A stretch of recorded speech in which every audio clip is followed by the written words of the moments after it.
for our second Global Issues Speaker Series event. We're happy to have you here. Welcome. This series was designed to showcase ACC faculty expertise on global issues. Our first event we held in February was on the Syria crisis. And today we have our resident India expert, Professor Renasan Lalji, who is going to speak about India and the impacts of globalization. I had some remarks prepared about India, but I think that Renasan has more than enough information to share with us. He's confident that he does. So without taking up more of his time, let's welcome Renasan.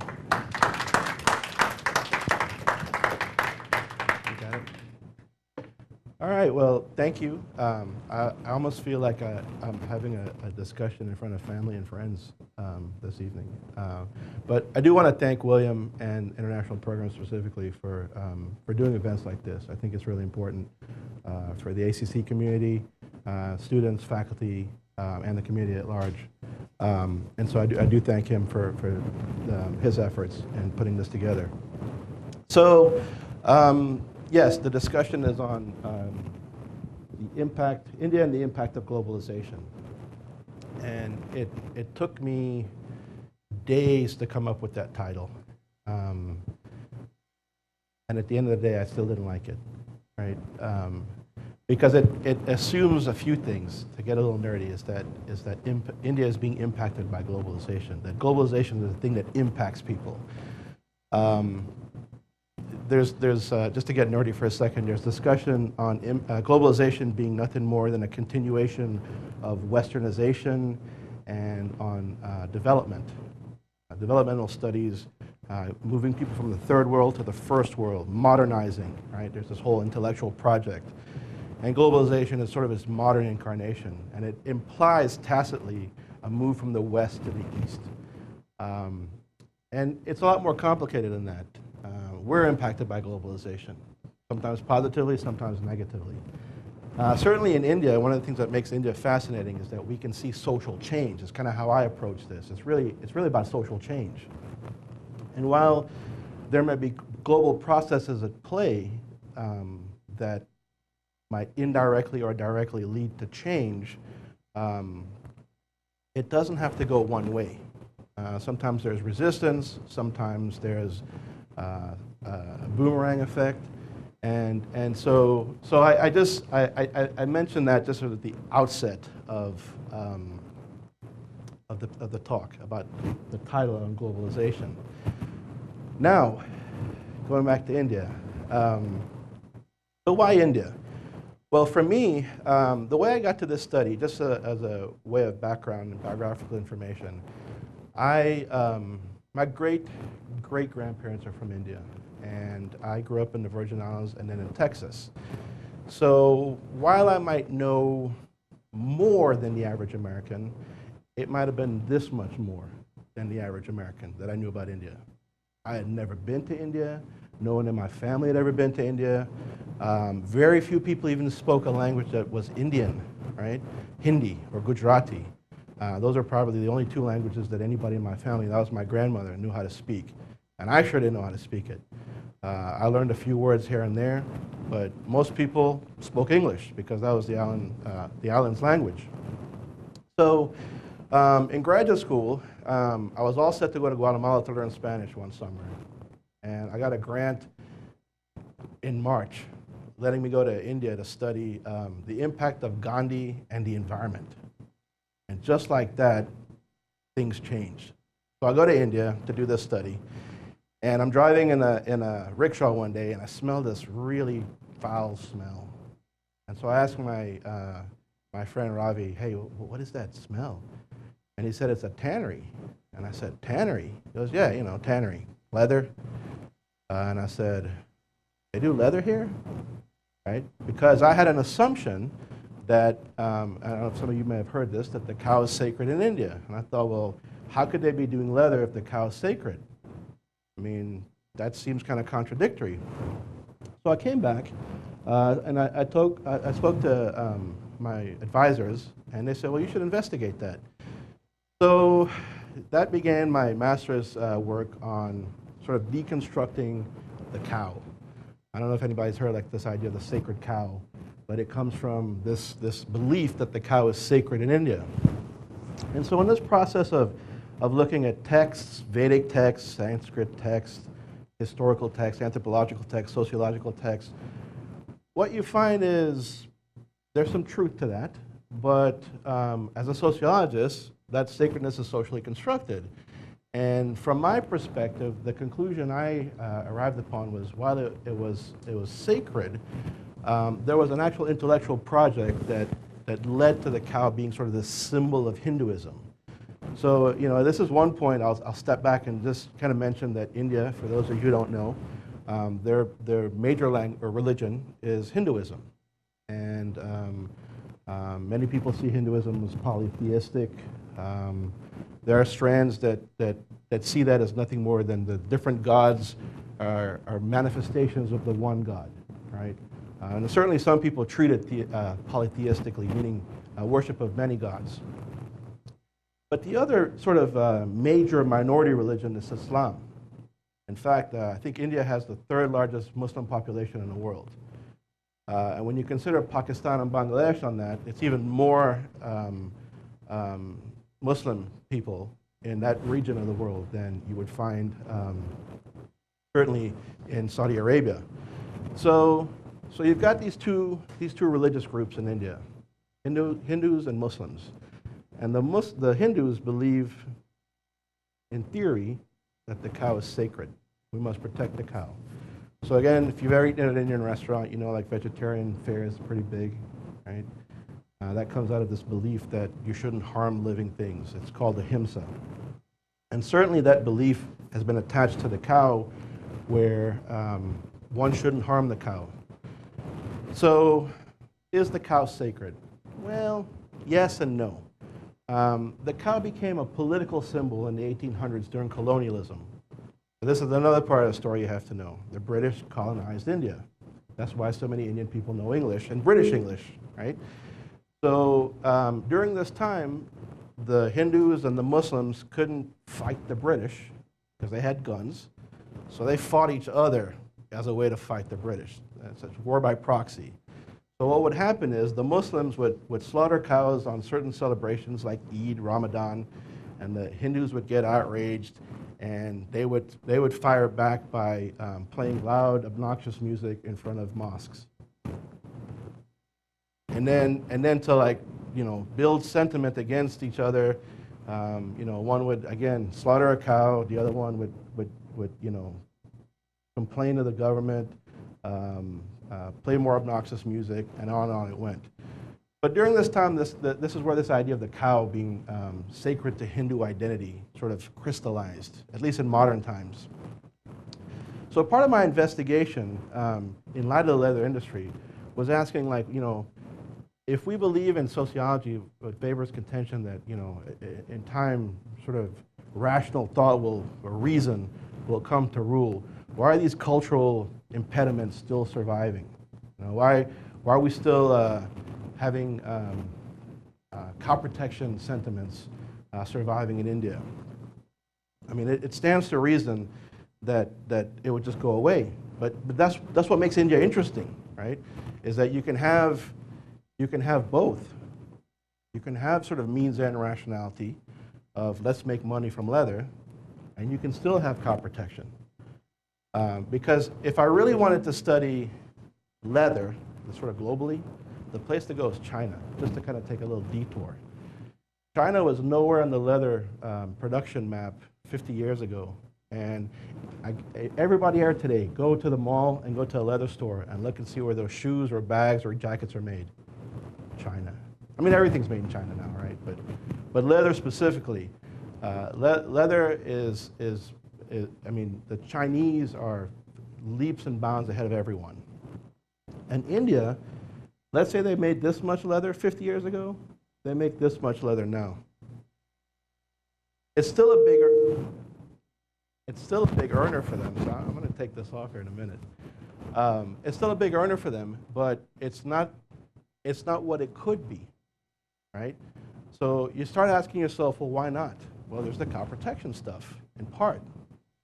So I did this, and then for the dissertation, one of the things that we started discovering was, at the time of the study, the current government in India is the BJP. The BJP is a Hindu nationalist party. It would be like if the Baptists decided to start their own party. And yes, we could joke that'd be the Republicans, but literally the BJP is a party founded on Hindu nationalism. India for Hindus. In fact, you could argue, they actually have said they believe that all Indians are actually Hindus in disguise. So if you're a Muslim, you're just a misguided Hindu that don't realize you're a Hindu, right? If you're a Christian, you're just misguided. Because, and really, to some degree, they're kind of right, because Islam came with the Mughals, Christianity came with Thomas, Doubting Thomas, right? And Buddhism, well, Buddhism is from India. So you could argue that at least that's, indigenous. So the BJP came to power in part in the 1990s on cow protection sentiments. They went to the sort of the cow belt is what they call it, the poorest parts of India in the middle, and they said, hey, vote for us. We're going to protect the cows. And the Hindu sentiment was like, yeah, let's do this. Let's protect the cow. And then the next week they said, we support the leather industry. More funding for the leather industry. So I'm reading all this stuff and I'm thinking, what is going on in India? This is crazy, right? How can you have, on the one hand, let's protect the cow, and on the other hand, let's kill the cow and make money? Now, around all this is the fact that India has about 300 million cows, the world's largest cow population. That's a lot of cows, 300 million. So in my sort of American thinking, I'm thinking to myself, well, gosh, this is great. They're poor, and they've got this industry they can make money on. They don't have to buy cows. They can just kill cows and make money. Maybe. 300 million cows, that's a lot of cows. You don't have to import them. You don't have to buy them. You've got 300 million cows, okay? So, of course, the cows exist because there's this protection against it. No one's going to kill the cows. There's all kinds of stories as to why cows still are being protected. There's a functional argument. Marvin Harris, who's an anthropologist, says that part of the reason the cow exists or is protected is because the farmers know that the cow has greater utility than just food. If you kill a cow and eat it, it's dead, it's gone, right? But a living cow can produce milk, it can produce labor. The poorest of the poor in villages use the dung as fuel. If you dry the dung out, you can burn it, and it can be used as fuel. You can actually use the dung as paste to keep the dirt down on the floors so they don't get dusty. Very, very functional. And of course, the milk can be used for just milk, for cheese, for ghee, which is like an oil, butter, right? Very functional. So even in times of drought, the cow should survive. The meat is a one-time deal. But that cow is like a car that you keep fixing. You keep getting mileage out of it. So the functionalist argument is partially there.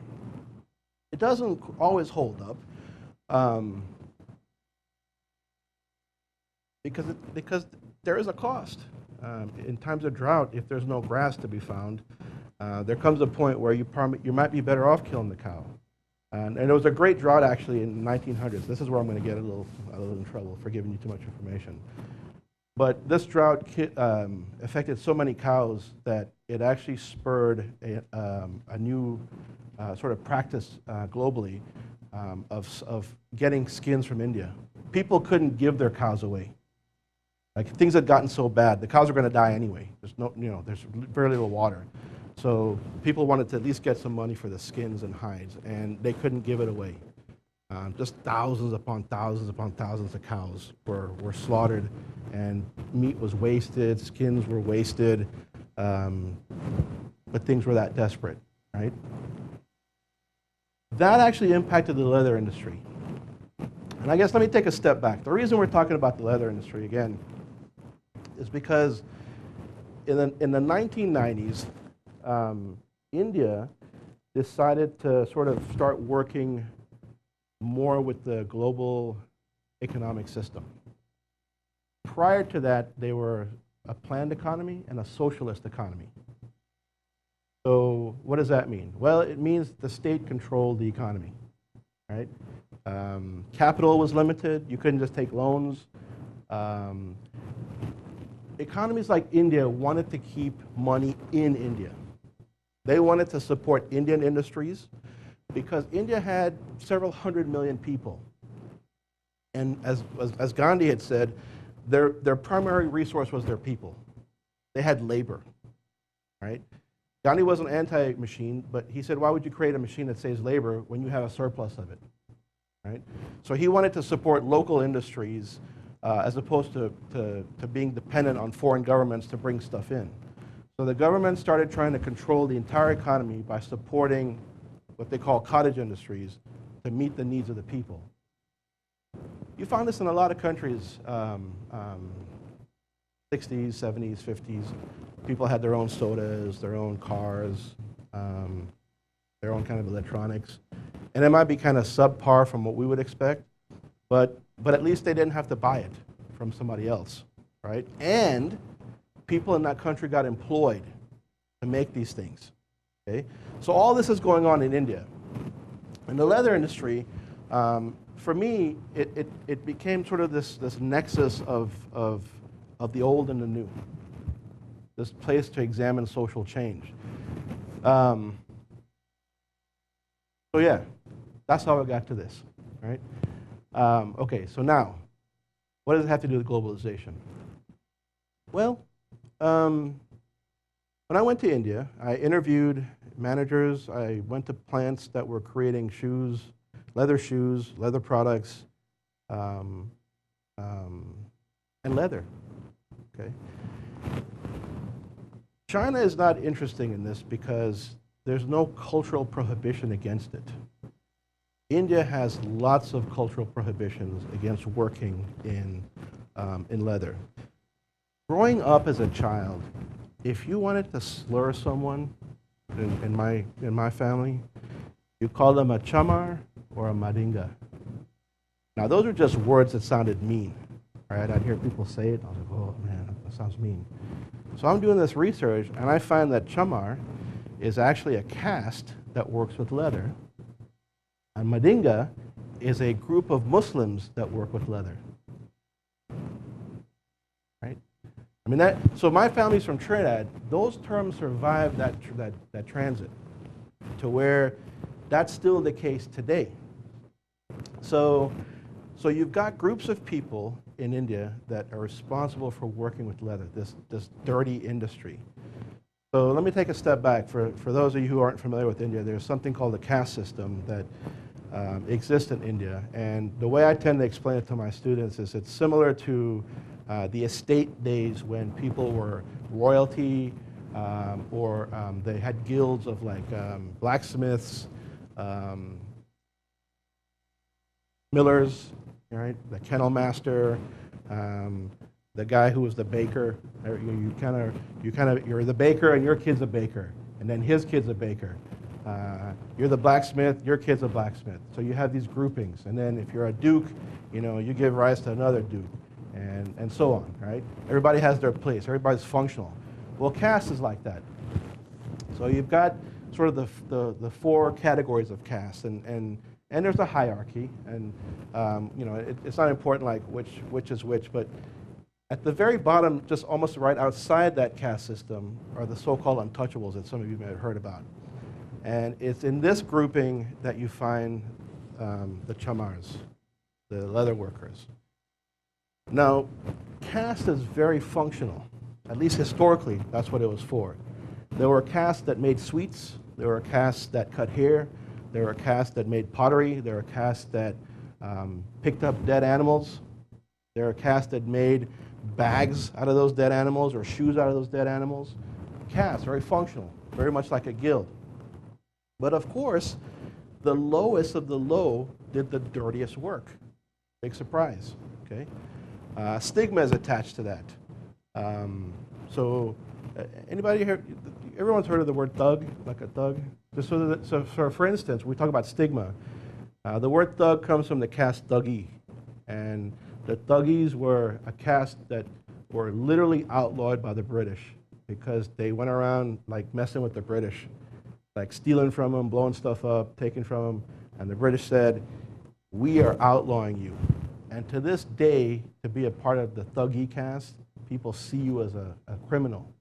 You're stigmatized, right? We get that word thug from that. So, I mean, stigma is a pretty powerful thing that's attached to certain caste members. And in Hinduism, we're talking about Hinduism. I know, this is like an epic story, I know, okay. With Hinduism has elements where they believe in sort of purity of the soul, so that you can kind of get to like the next best place, right? Without getting into the details of Hinduism. But to be polluted and to deal with garbage and dead things, that's to pollute you and prevent you from getting to that next best place. So you don't want to be a chamar. You don't want to work with leather. You don't want to cut hair, because that's ritually polluting. You got to purify yourself. So of course, in modern times, people don't want to do this. But now we have an industry that's poised to make money on it. So there's pressure to do it. In fact, in going over some of my notes for this talk, I was reminded that there were people that were trying to leave these professions because they didn't like being associated with it. Which, you know, why would you? I mean, you get treated poorly, you don't get access to good jobs, better paying jobs, you're kind of stuck, right? And they're trying to leave these professions. And some lost their lives because when they stopped doing the job for the community, there was pressure for them to go back and do it. I mean, that's the kind of groundwork we're looking at, that is culturally supported, religiously supported, and functionally supported. We need you picking that garbage up, right? We need you cleaning the latrines. Because if you don't do it, I'm not going to do it. And there's sort of religious justification for it. Some of us have heard the term karma. There's a word dharma that means duty, like D-U-T-Y, like your job. And part of having good karma is to do your duty. So if your job is to be a toilet cleaner, be the damn best toilet cleaner ever. And that'll get you better karma. You sit around like complaining about it, that just gives you bad karma. So you can't get to the next high level. There's all kinds of functional religious requirements that keeps people in their place and tells them to enjoy it, right? Because that'll help you get to a better place next time, because there's reincarnation that you may have heard. And so, so here you have these leather workers wanting to escape this life, and they're sort of being told, no, you can't. You have to kind of come back and do it. On the other hand, there are poor people, and this is the part I found interesting. There are poor agricultural workers who will do the same work. It's still dirty, but because they're not part of that caste, they don't face the same stigma. That's how complex caste is. See, we think about, our only reference point here is race, right? And you know, if you take a sociology class, you know, race is a construct. We attach things to it, we make it up. But caste is a construct too. And I gotta tell you, in all the time I've been going to India, I can't figure it out. It's too complicated. Race I can figure out. We all can. If you live in this country long enough, you know what the rules are. You know that race is dependent on where you are, when you are. You know, some contexts you can be light enough. Some contexts you're too dark. Some contexts, if you have enough money and the right clothes, you can overcome race. Very complicated. But it's made up. But in India, the rules are a lot more specific, particularly when it comes to caste. But they're also flexible, right? So let's go back to the leather industry. So we have an industry that historically has worked with these poor, uneducated caste members. It's been run primarily by Muslims. Now that's something that we need to pay attention to. Because we're talking about the impact of globalization, like what's happening now. Well, let's talk about what it used to look like. Muslim families dominated the industry. Why? Because there is no prohibition of working with cows or slaughtering cows. in Islam. Muslims like beef. They're, you know, just like a lot of Americans like hamburgers, they got no problems with it, right? So they dominate the industry. They're the leaders of the industry. They're the ones making money on the industry. Now think about this. Coming forward for a second, I said that the BJP came to power on cow protection and on supporting the leather industry. Right? Two very sort of divergent ideas. They're supporting an industry dominated by Muslims. That's another thing that made me go, what? Right? Because the BJP had been accused in the 1990s of, in fact, Modi, who's now the president, was accused of at least not doing things to prevent the murder of several Muslims during riots in Gujarat. Like he was actually, the term war criminal was attached to him, right, at one point. So that's the kind of animosity we're talking about between Muslims and Hindus. And this very party that's pro-Hindu supports an industry that's dominated by Muslims. Because at the end of the day, people want to make money.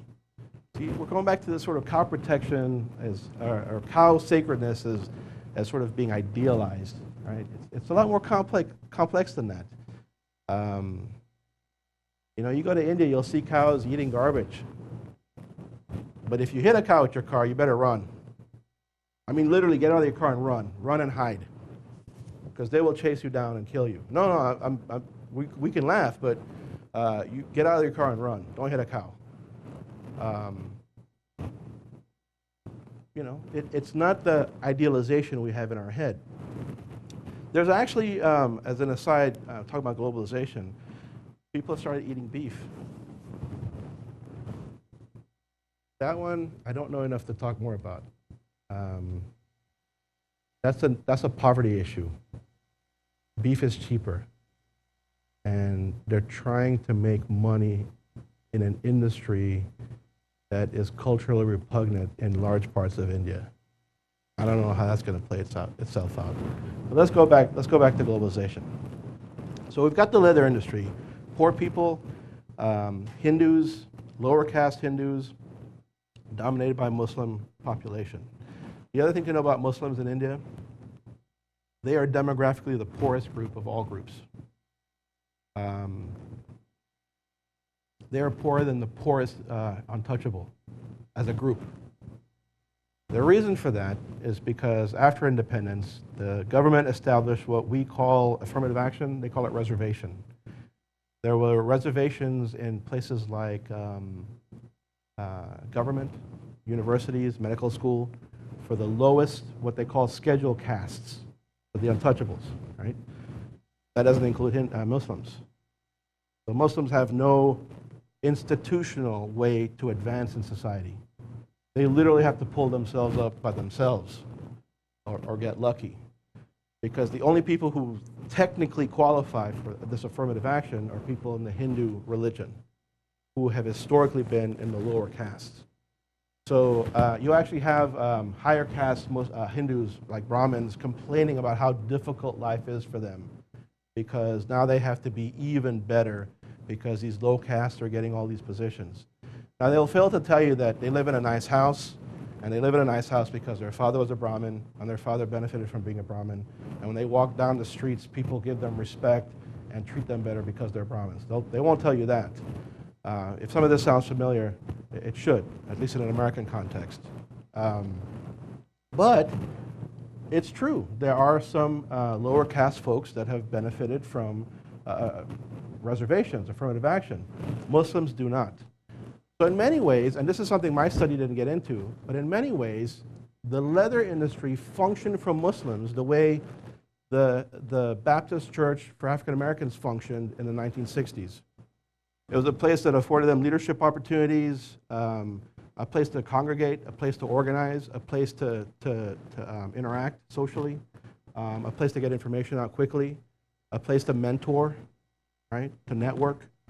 The industry was a very important place for Muslim Indians. So that is sort of like the the people in the historical part of India, in this industry. The other part I want to tell you about is the industry itself, what it looked like.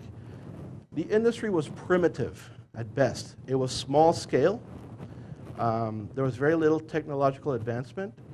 And in terms of a commodity chain, and let me tell you what a commodity chain is real quick. So all commodity chain is a concept used to describe the various processes that occur before a finished product is produced. So a t-shirt, right? You've got to grow cotton, you've got to pick the cotton, you've got to process the cotton, you've got to turn that into thread, you've got to dye the thread, you've got to weave the thread into fabric, you've got to cut and sew the fabric, and then you put it in a little plastic bag and you sell it. Or you put it on a shelf somewhere and you sell it. That's a commodity chain. Not all those things happen in one place. And we know that. We know that with all kinds of products. We import pieces from different places. We assemble pieces in certain areas. We send them somewhere else and it gets finished. That's the commodity chain. So with leather, India was on the very bottom of the commodity chain, taking leather and producing either semi-finished or finished leather, and then exporting it somewhere else where they can make shoes out of it, jackets out of it, gloves out of it, and then selling it back somewhere else for more money. You want to be at the high end of the commodity chain. You can make more money for a finished product, right? Because you put it all together. Same thing with leather. So historically, the leather industry, poor people, uneducated, Muslim-dominated, but still Hindu labor, small scale, very small industry, small businesses, no technology. But what do we have now? Well, you still have that. But you have slightly bigger firms trying to become like Chinese firms. So let's say a large Indian firm has 300 people employed in it. A large Chinese firm will have 5,000 people employed. That's the kind of scale we're talking about, okay? They are now trying to do many different things. So now we're talking about the impact of globalization. So now they're trying to not only produce the leather, they're trying to produce the shoes. They're not only trying to produce the shoes, they're trying to figure out which kind of colors that the shoes will have. They're trying to figure out what kind of like laces it will have. They're trying to determine, see, these are things that other countries did before. So think about fashion. Now this is the part that I gotta tell y'all, I learned too much about. I had no idea that women's shoes had so many styles in any given year. No, you laugh. No idea. And we're talking about styles, and then we're not even talking about colors. Okay? There's a whole industry that determines next year's colors. Now, that's not just a determination. You have to be able to produce those colors and put it on something to sell. And you got to be able to produce those colors consistently. You don't want to have like red and then kind of red, like in the next shoe, right? You want to have equally red shoes all the way through. And so that's what we call an ancillary industry that supports leather and leather production in India. And so none of that stuff existed before. Now, as an aside, the Germans are really good at chemicals. People like Bayer, like we think of Bayer aspirin, but they make chemicals. BASF, I mean, they make chemicals. And India has to buy them. But the industry is actually spurring other sort of people on to create their own chemicals. And they're trying to sort of be proactive in helping determine what colors come into fashion the next year, so that they can be ahead of the curve and not reacting to the decisions made like in Milan, right? This is globalization. You see, when we think of globalization, we tend to think of, oh, we're driving more scooters, we have satellite TV, we have more cell phones, and that part is true. That is a part of social change. But in terms of actually seeing like, okay, what's really happening that's changing, that's a big change. It's a change because people would have anticipated that this is what the industry would have done because of the opportunity to make money. Because they realized to make more money, we can't just make leather and turn it into shoes and then try to sell it. We have to produce all of it. We have to put zippers on there.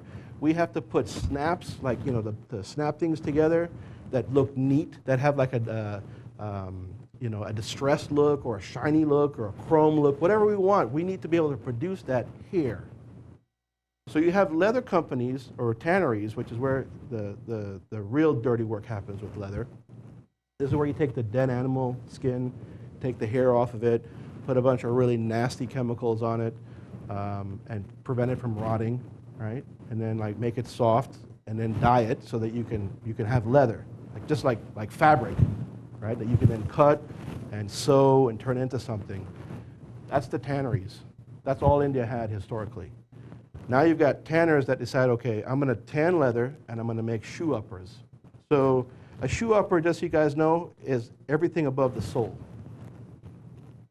And that might cost them $5 to make at most. And you'll spend $60 on the shoes, right? But of course, it costs them $5 and they may make $7, $2 profit. Like sell it for $7 to whoever puts the sole on it, and the Chinese firms might be the one doing that. That's where India is trying to get to in terms of globalization, and they're not able to get there just yet. So let's talk a little bit about some of the things that are occurring within the industry as a result of globalization or as a reaction to it. So let me talk about one. I'm calling him Bijou for anonymity's sake.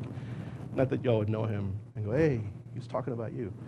But one of the managers I talked to, one of my favorite interviews, was a guy probably a little older than me. And I liked the interview because at one point, I kind of felt like I was a bartender and he was pouring his soul out to me.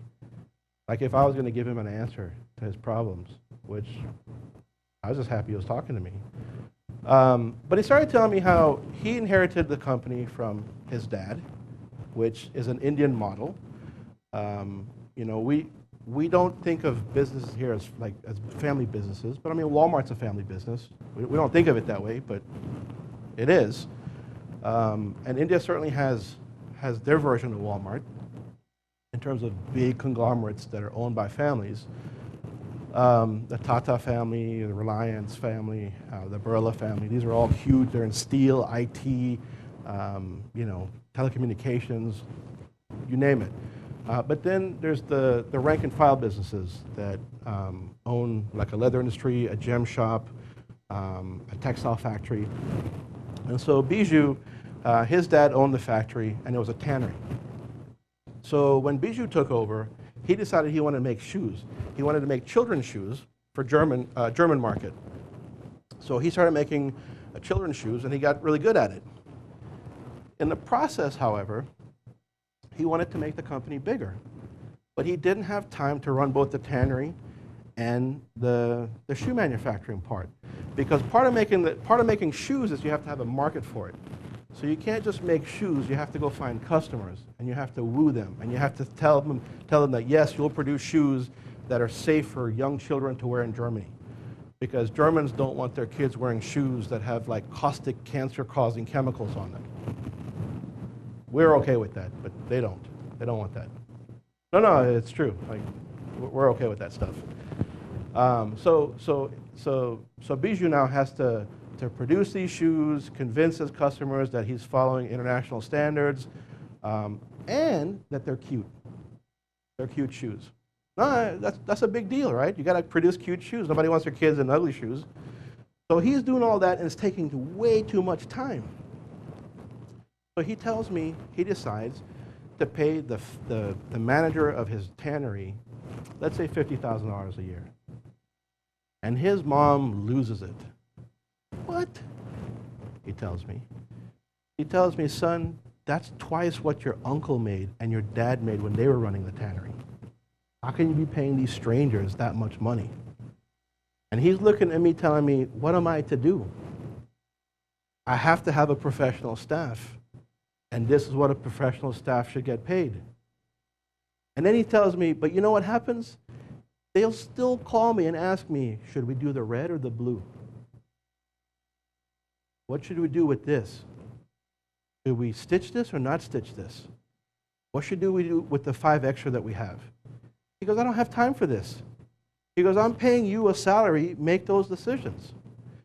So you have real ambivalence, you have tensions here where this guy is trying to meet a global consumer demand and grow his business. And he's trying to do so by the practices we're all familiar with, pay people more money to do the job and let them do it.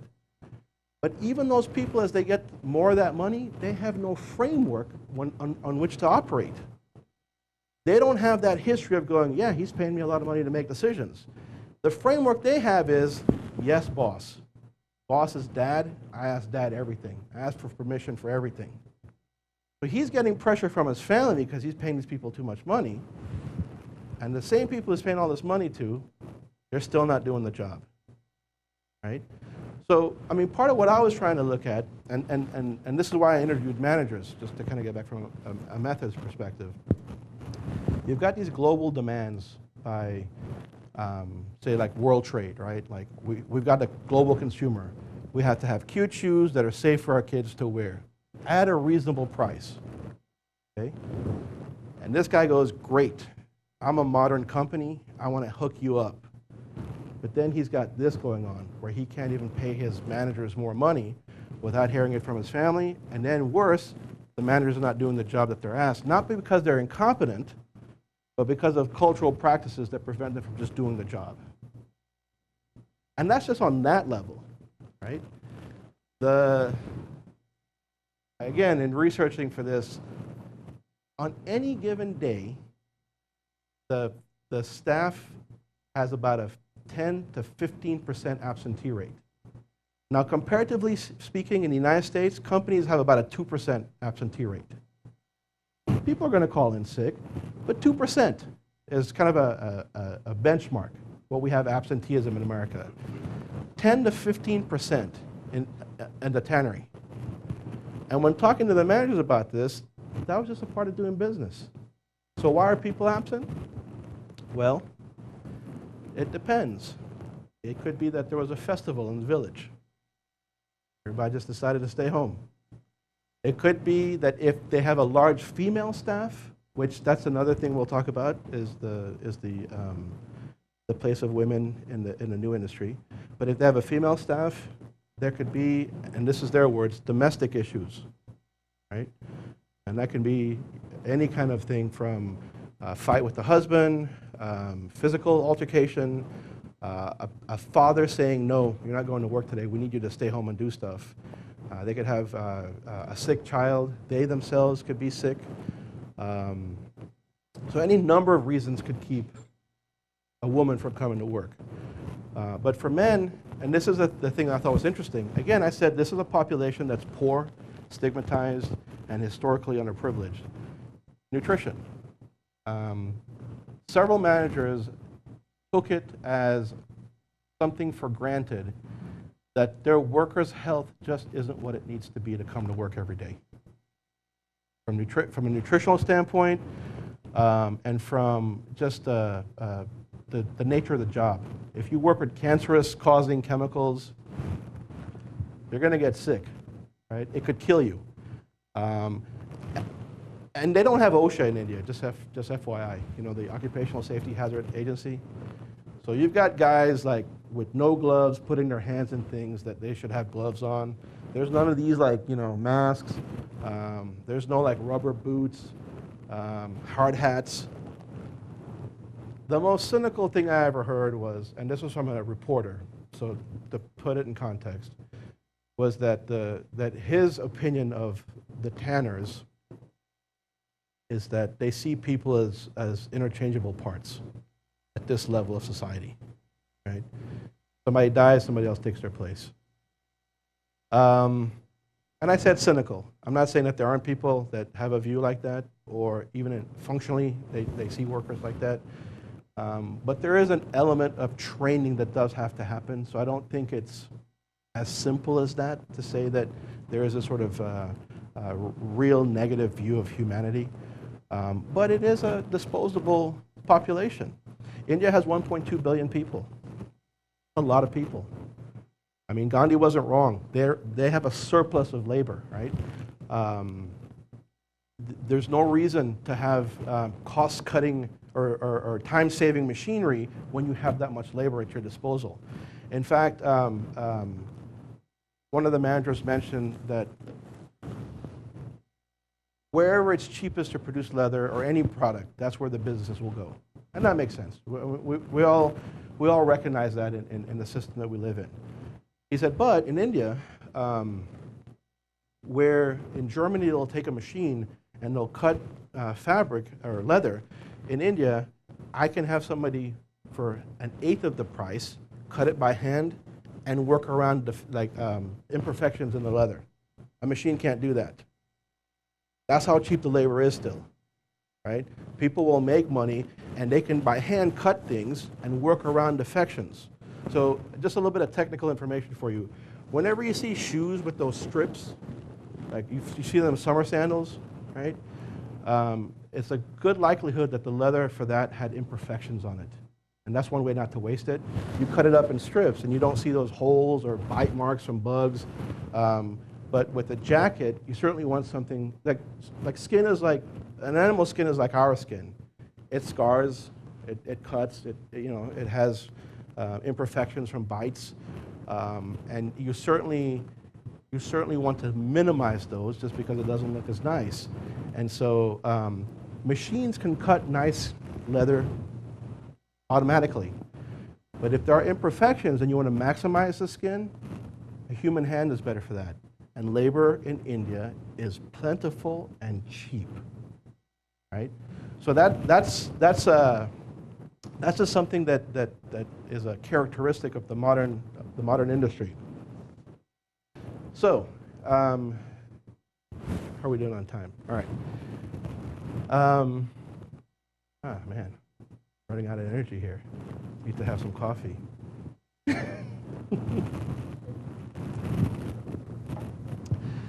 So there's a lot I haven't talked about, but let's go back to the factories. So the factories are trying to meet this global consumer demand. And one of the things that came out of this that was most interesting was India has some of the best labor laws in the world. It's very favorable to the worker, okay? Part of that is a result of independence and Gandhi wanting to favor sort of local village production and to support independence, not just independence from Britain, but sort of economic independence. They wanted to produce their own goods and services without having to rely on foreign governments. And actually, if you think about that, that's kind of a good plan, right? I mean, we have people complaining right now about our dependence on oil from the Middle East. We don't think of ourselves as dependent on other places, but we are. And Gandhi wanted to minimize that for a poor, struggling new country. And so a lot of the initial labor laws really support workers and workers' rights.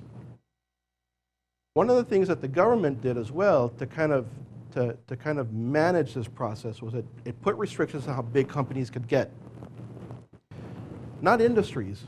So certain like heavy industries, steel, telecommunications, rail, these things could be state-run and be big. Oil, okay, manufacturing could be big. But if you run a textile shop, you make cotton, shoes, small. You get too big, and then just like we have ADA compliance laws here, where if you're a small mom and pop shop, you don't have to follow certain American with Disabilities Act issues or policies. If you get to be a certain size, then you have to start following these things. It's the same in India with the labor laws. So what happens many times is firms will get to be what we call mid-size from an Indian perspective. And any bigger, and now they run the risk of falling under the rules of some of these labor laws. A lot of the shoe factories that you find in India want to be bigger, but they are afraid to be bigger. So how does this impact business? Well, if my output every year is on a good year, if everything's working perfectly, I can make 50,000 pairs of shoes, let's just say. And Nike comes to me and says, we want another 25,000. I don't have the capacity for that, right? And you know Nike is going to say, I want 100,000, not just 50,000. So what do? Well, it's kind of a well-known secret, and I wouldn't even say it's a secret, but what all these companies end up doing is something they call job works. They basically outsource it to local companies that are smaller. And whatever they pay them to make the extra 25,000, they actually make a profit on. So if Nike is paying them $1 for each pair of shoe, they're going to pay that guy 50 cents. And they're going to make the $1 from Nike and the 50 cents. Whatever the costs are, they're going to pass it along to this guy. And that guy is happy for it because this gets him in the game. Of course, the problem for him is that he has none of the protections and, you know, he's dependent. He's dependent on this mid-sized firm. And he's got his own problems too, because all those people that miss work, he has to deal with that. But now, if Nike goes away, which that's what global capital does, right? They said, oh, you know what? This shoe didn't work that good for us. We don't want any more of it. The firm that was working with Nike doesn't have to fire anyone, just like you do with an outsource or a subcontractor, right? When you're not an employee, you have no guaranteed rights, no unemployment insurance. You just get let go. You become redundant, right? One of my favorite terms for laid off. So this happens all throughout the industry where there's these job works. And the one, I'm reluctant to tell the story, but one of the job work managers I spoke to said, you know, he's kind of like a wife in India. I'll keep it PG. You pretty much do what you're told, right? You cook food, you're given the groceries, you just cook it and shut up, which I thought was kind of dark, but that's the relationship. It's exploitative, but at least that's how they get around the labor laws. Because if they get too big and they lose that business, they can't fire people, and they're not allowed to file bankruptcy. Now think about that, right? That's actually fantastic from a labor perspective. And that law actually came about because of agricultural workers. India was very much an agricultural country, and the law came around to help agricultural workers in times of drought. But it applies to everybody. As an aside, in Chennai, I was in South India, and in Chennai, which is a big city in the south, they have what they call special economic zones, SEZs. And Ford makes cars there inside these special economic zones. And the best way I can describe it is, it's like a no man's land in your country. Labor laws do not apply in those special economic zones. I think short of killing somebody, the government of India pretends that it's not even India. Now, if you murdered someone, okay, maybe they can step in at that point. But if you want to work them 15 hours and pay them for 12, that's a special economic zone. And they produce cars, they produce, you know, other heavy industrial machinery, and it's a way for Indian workers to make money. Now, I'm not saying that they're abused. I don't want to give that impression. But from a legal perspective, it's not a panacea. I mean, it's extra. It's outside the judicial realm of the government. And that's an agreement that the government made with the factory and the owners of those companies so that there can be manufacturing that take place in these special economic zones. On an Indian firm, however, you have to pay people even if you're not making money. That's a guarantee. So that's one thing that we found that the manufacturers, the leather manufacturing companies were. That's how they responded to this crisis, right? Of having to grow, but being limited by laws in their own country. They have started to get foreign direct investment, called FDI, That is something previously to 1990 that was not available to them. And the Indian government was sensitive to having foreign control of local businesses. But now with globalization, that's something that's changing. There's a lot of partnerships and consortiums being started to circumvent some of these laws. And that's what you're finding, is that there's circumvention. That's how they're dealing with some of this stuff, right?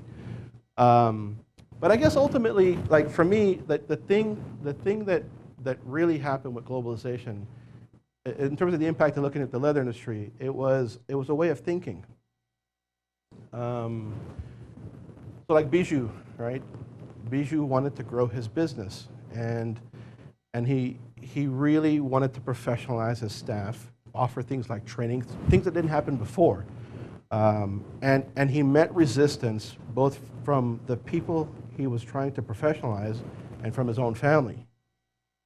And then worse, he tells me, was that the tannery is seen as sort of the cornerstone of the industry. Leather doesn't get produced anywhere but at that tannery. Without leather, you can't make shoes, you can't make gloves, you can't make all the other things from it. And the tannery is kind of like, even though it's like the lower end of the commodity chain, it's like the cornerstone. And Indians are really, really good at it. And there's something sort of culturally that they don't want to get rid of that, because everyone knows they're good at it. Even the Italians know they're good at it. And he's spending less and less time at his tannery, and he's worried about that. He's worried because he thinks at some point he will be able to use the tannery to source his own leather without having to go out elsewhere for his own leather. But if he loses the tannery, the thing he's not paying attention to, now he has to start trying to find quality leather at good prices, right? Now, he's not the only one in this quandary, but other people are reacting to it differently. Some people kind of see it as short-sighted to have sort of a slave company, that it's not efficient, right? If I can buy leather cheaper from you instead of getting it from my tannery, I'm saving money if I buy it from you. So I shouldn't abuse my tannery and have them produce things that are too expensive, because ultimately it comes out of my pocket. I'm better off going somewhere else to get it cheaper. That is sort of antithetical to what people have been thinking before. That tannery is like where it all began. That's almost like the identity of a company, is that they start from a tannery. In fact, I don't think I interviewed anyone who didn't start from a tannery. No matter how big the shoemaker was, or glove maker, or jacket maker, they all had a tannery, all of them. And with varying experiences, they all wanted to keep it, right? No one just one day decided, I'm going to start making shoes and I'm going to get my leather from a tannery. Now, I did interview tanners that were just tanners. And those guys, their family have been doing that for like 150 years. And I visited those places, and it looks like it was 150 years ago. Right? I mean, that's what I was telling you with the industry. There's this mix of very modern, in an Indian sense, and then very old. I went to a cow cutting, not a cow slaughter, but a cow cutting, and it was at a Muslim abattoir that, in the middle of the night, as to not arouse feelings from passerbys, that a cow slaughter was occurring. And it was literally built like during colonial times. And it was, the way it was then is the way it is now, with the exception of the Coke bottle that was on the side. Right? I'm sure they didn't have Coke like 200 years ago. And so there's a lot of the industry that's still the historical type, what we saw like 200-300 years ago. And then there's this new sort of emerging attempt to look at things like fashion and color and snap-ons and zips and buttons, right? I mean, that's not the kind of thing you think about with a leather jacket, but it could be that if that jacket had really nice buttons, you'd buy it. And Indian factories, Indian companies right now, they're not part of that discussion. They're still trying to chase the market. They don't have access to the market. They have access to producers that work in the market, but they don't have the market themselves. That's where they are right now. I mentioned gender earlier. Okay, so historically, women didn't really participate in public life. And in the leather industry, what they would do is what you would find a lot here in the United States as well, is that the man would work at the factory, he'd get piecework and take it home, and the family would help, right? And so you had women participating in that way, that they would work at home helping the husband or the father produce whatever he needed to do to make a living. In this new industry, in this sort of growing industry, as Hindus have been coming into it, you've also find Muslim women entering into the industry. Just like there are demands here for two parents to work, you're finding the same demands in India. And so women, see here we kind of argue about 78 cents on the dollar, women being underpaid. There's no denying it. They know women are a cheap source of labor. They're cheaper than men, right? And it's almost like, well, they got nothing else better to do. They might as well go and work a little bit and make some money, even if it's this much. So there are a lot of women who the factory owners told me, they'll put a TV in the room to show the soap operas, and that'll get them to work, and they'll sew while they're watching the soap operas, or they'll weave while they're watching the soap operas. The problem, of course, with that is you have absenteeism that you can't control, like I mentioned earlier. But then here's the thing that I didn't get to study, but became apparent from other studies I've read and then just in some of the discussions.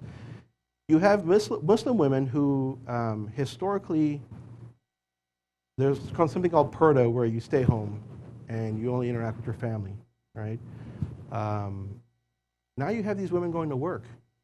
And not only are they interacting with people outside their family, but they're interacting with men and people who aren't even of their religion.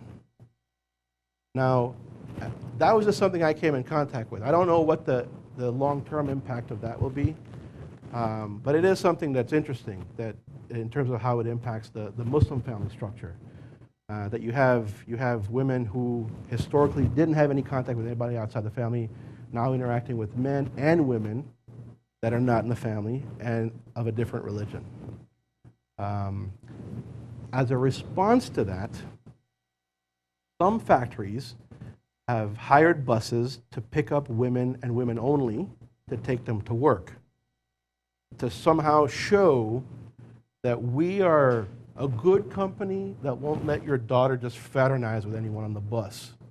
It'll be other women and other women only, right? I mean, these are some of the things that they have to do to kind of demonstrate, yes, we'll kind of keep an eye on things.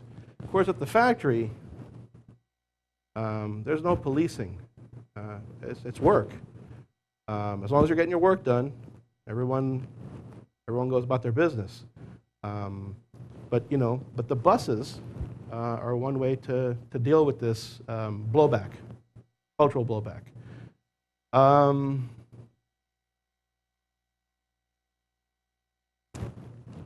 think that's it, man. That's a lot.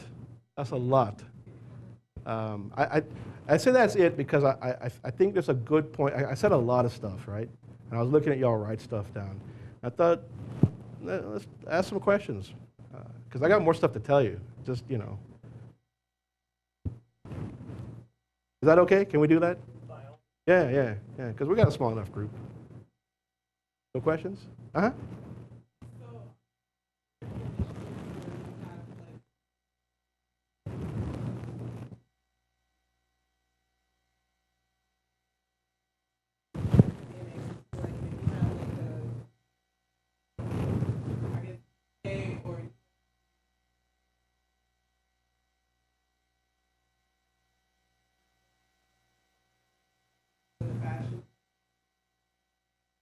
So, I mean,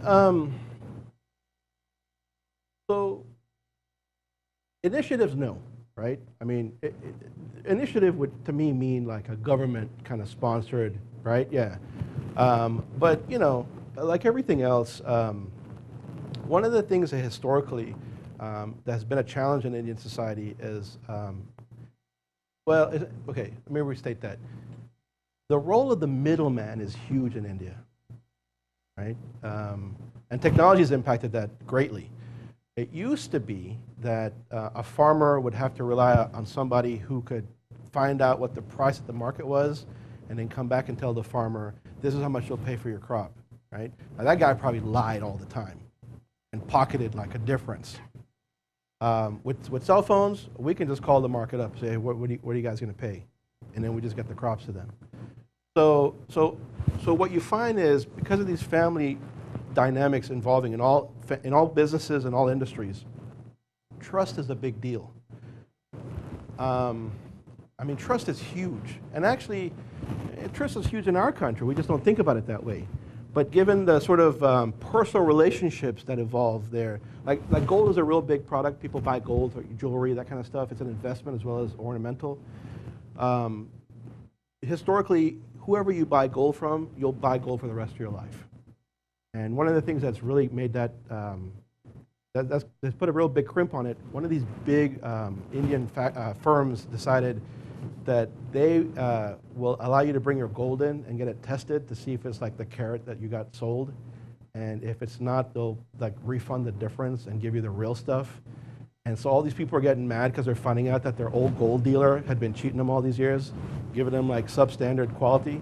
So to your question, that happens, but not in any determined, concerted way. In part because the best you can really do with a family member that might go and study abroad in the UK is have access to people who will buy your product, right? And actually, that's not a bad thing. In fact, one of the managers told me, he said, you know, if you ever go to a convention and you come in contact with shoe purchasers, like from Macy's or you know Nordstrom's, you know, please give them my name, because he's a middleman. And I said, yeah, I don't have a problem with that. And he said he'll pay me. And I said, you know, whatever. You know. He goes, look, if you're my brother, you'll do that once, and but you'll never do it again, right? But if I pay you, you might do it again. So he doesn't have access to markets. That's what they really want, is access to markets. And that's what you're talking about, is having access to markets. Because the endeavor you're talking about is about branding. That's the thing. Like, I mean, we could get really nerdy about this and go through the entire commodity chain. Branding is what we all pay for. We actually don't pay for the product. We pay for a brand, right? And an Indian brand doesn't have the sexiness as an Italian brand when it comes to leather. Not yet. But they're trying to mitigate some of that by having access to determine like what colors come in so that they can produce it themselves. And in fact, if they can show the buyers the colors that they can produce and the buyers like it, then they're like months ahead of the game. So they can get stuff done quicker, cheaper, and you know, just plan better. They're driving the train at that point as opposed to like being dragged along. So there's multiple places where you can see kind of like an opportunity to make money. But what you're describing, it's really, the limits are just finding the market.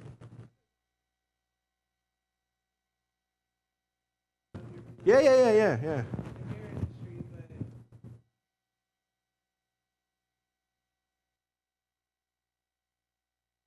Mm-hmm.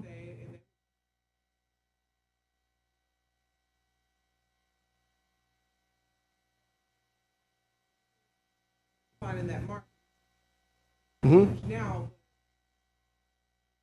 And I don't mean to like to make you question them, but I guarantee you, like, no matter how low you give that price, if somebody accepts it, they're making money on it, right?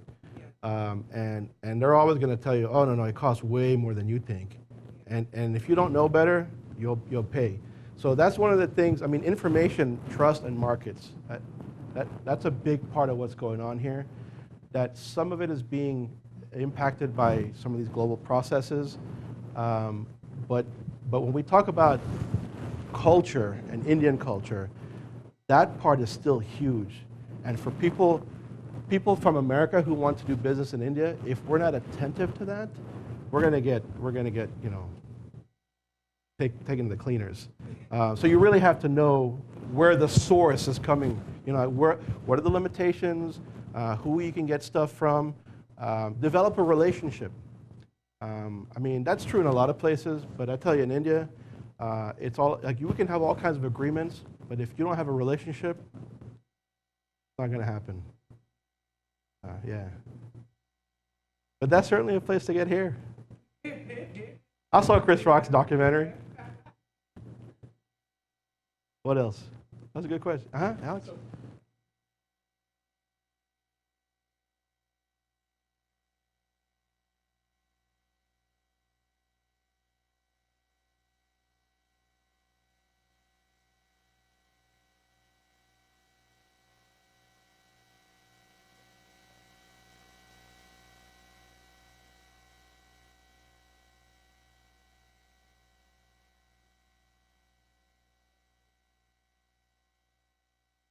The outsider? Yeah, the outsider.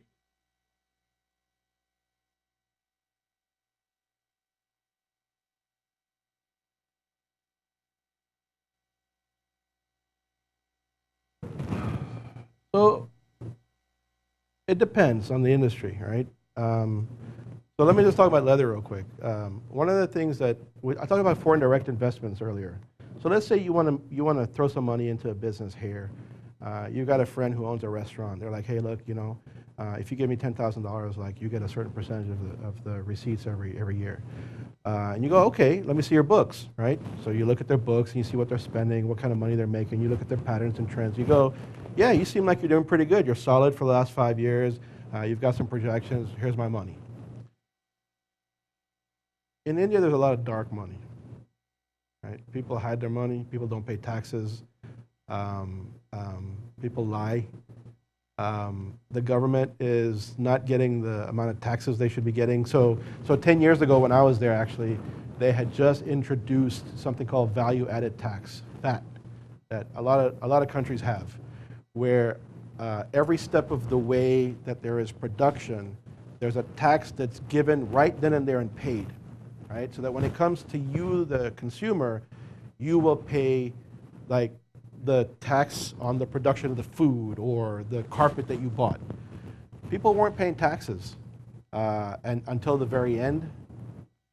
And so the government was losing out on this because people were undervaluing stuff, they weren't keeping books, and the leather industry was one of those places like that. And in fact, the manager was talking to me about how that's one of the problems they face in getting foreign direct investment, is that they don't have clean books. Now, the bigger companies that might own multiple places, like I interviewed Tata has a real big firm in India.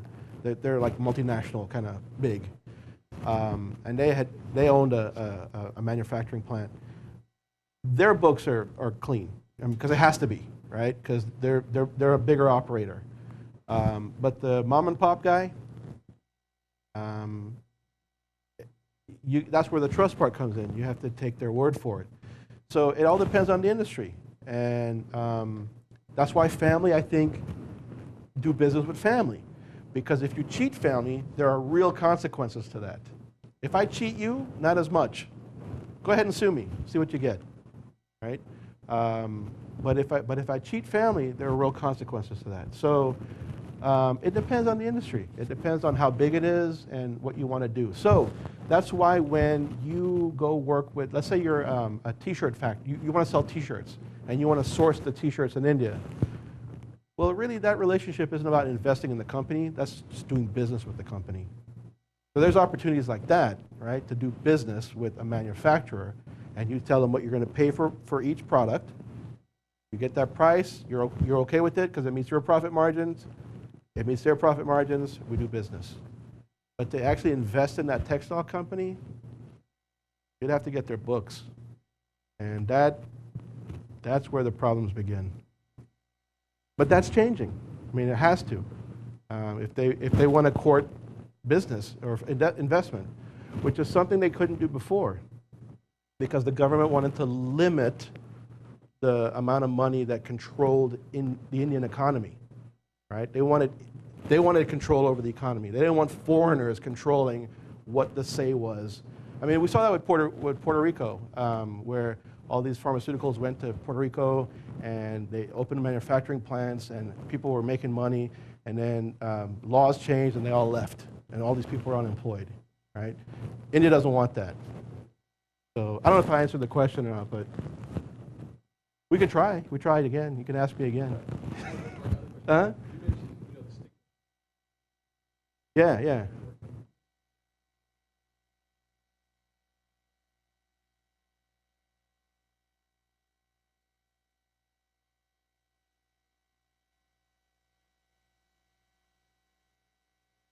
Yeah, no, actually, I mean, so that's a good question.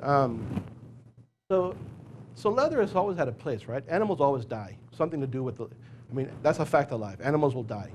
And so traditionally, you know, you had somebody coming around collecting carcasses and skins and what to do with that, right? So there's a point where people made leather buckets for wells to put the leather in, the bucket in and pull water up. Chappals, shoes, sandals. There's always a function, I mean, people wear shoes. That's okay. But working with sort of that disgusting, you know, dead, rotting carcass, that's where the stigma comes in. But here's the nuance with that. So I mentioned that there are people who are agricultural workers that might be working in the industry. Now, they might be looked down upon because they work with leather, but the people, let's say you're a chamar who historically you're supposed to work with leather, but you don't want to, you still have the stigma, and in some ways worse than the guy who's the agricultural worker, because it's sort of infused in your caste identity. And I can't get better about explaining that, because one of the things I came to understand is that I don't know the cultural markers for caste the way Indians do. And the best analogy I can give you is, none of us in here are judgmental, right? But I'm just saying, there might be a time where we see someone wearing a knockoff something, and in our head we go, that's a knockoff. And we make a value judgment. They're trying to be something they're not. Those nails are fake. That hair is fake, right? That's not real leather. That's not a real roll, whatever. We look at certain markers to know things about people. Oh, look at her hair. That's the cheap coloring, okay? That's an inappropriate whatever. We know those little things to make sense of what we want to judge people in terms of their class, their station in life. Caste is like that. And it comes down to words people use, their mannerisms, their eye contact, and I'm not skilled enough to make those determinations. I've just determined, I mean, over the years, because I'll look at someone and think, no. Skin color, we want to use that in this country. The way people dress, no. It's things like the way you walk, the words you use, right? Because Hindi is a very hierarchical language. So instead of saying bucket, you say pail. That might give away your caste. Just words, the way you use it, and it's way too complex for me to figure out. So yeah, the stigma is attached to the work, but I think more to the caste as well. Which is why you can change your religion in India, but not your caste. I had a quick story where someone told me, oh, that's such and such caste church. And I thought, wait, what? They're Christian? They have a caste? And they're like, oh, yeah. Only those certain caste people go to that church. But that's a Hindu thing. And they just looked at me like I was crazy. And, your point? You can change your religion, but not your caste. And FYI, like, even though like caste has been irrelevant in my family for decades, I know my caste. I know it when I go to India, that's for sure. It's a powerful construct. So yeah. Yeah. Uh-huh.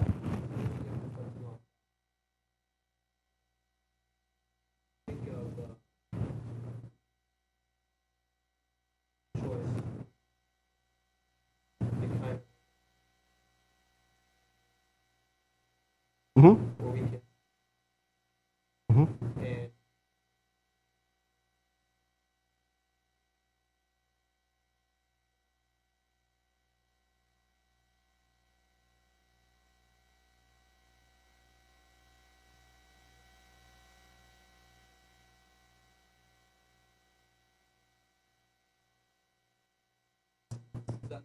Yeah, no, I'm thinking about it. The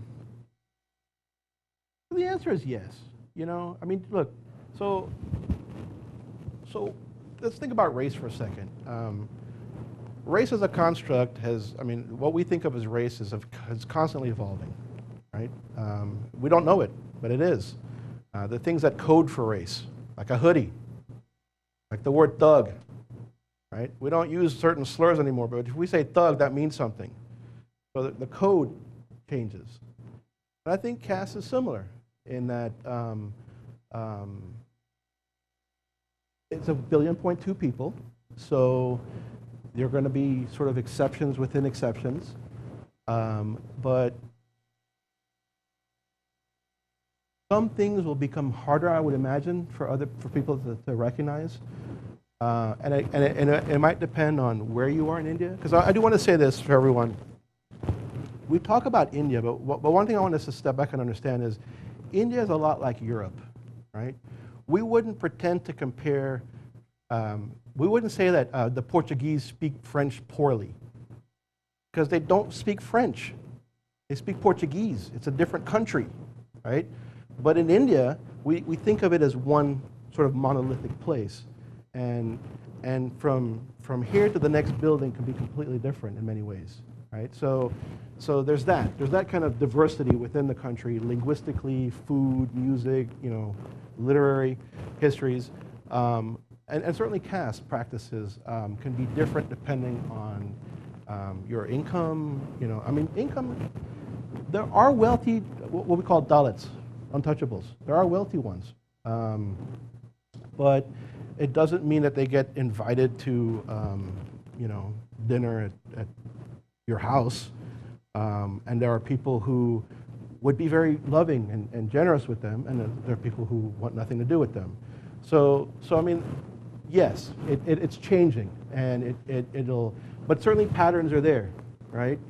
And I think at some point India will have to grapple with this idea of reservations, because it might become meaningless in light of other groups suffering disproportionately, like Muslims.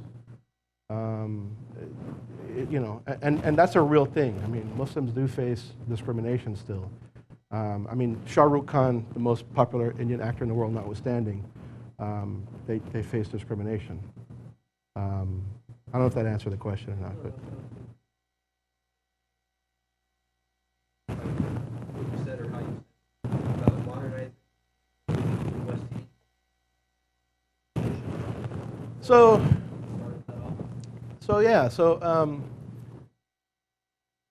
globalization really, in academic circles, there's an implicit understanding that it's a change for places that are not in the West, right? Like non-European, non-North American. And the argument that it's part of the modernization / development. So you were talking about your interest in sustainable development, okay? Sustainable development has at its root an idea that things should improve, okay? But many times that improvement comes from a very Western construct. What is better? And that's why you find resistance to development and resistance to Westernization and resistance to globalization. That's why the French will dump manure in front of McDonald's, because they don't want like American culture like polluting their culture.